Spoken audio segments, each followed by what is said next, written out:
Selamat malam saudara, kami perbarui informasi Anda di Kompas Update bersama saya Francisco Donasiano. Komisi 3 DPR RI akan mengundang Kapolri Jenderal Listio Sigit Prabowo dalam rapat di DPR. Komisi 3 ingin mendengar paparan Kapolri mengenai kasus tewasnya Brigadir Yosua.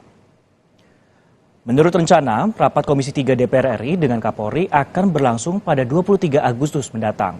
Anggota Komisi 3 fraksi Golkar, Supriyansyah, menilai penanganan kasus tewasnya Brigadir Yosua sudah berjalan sesuai koridor.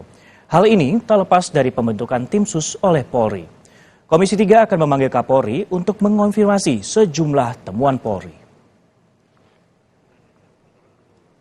Sudah dijadwalkan untuk mengundang Pak Kapolri untuk hadir di Komisi 3 itu pada tanggal 23 Agustus nanti.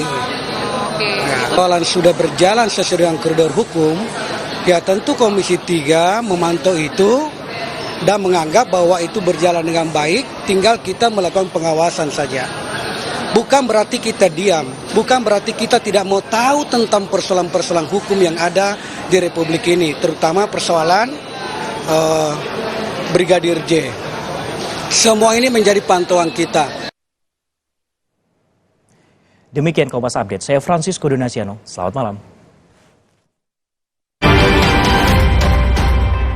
Kompas Update dipersembahkan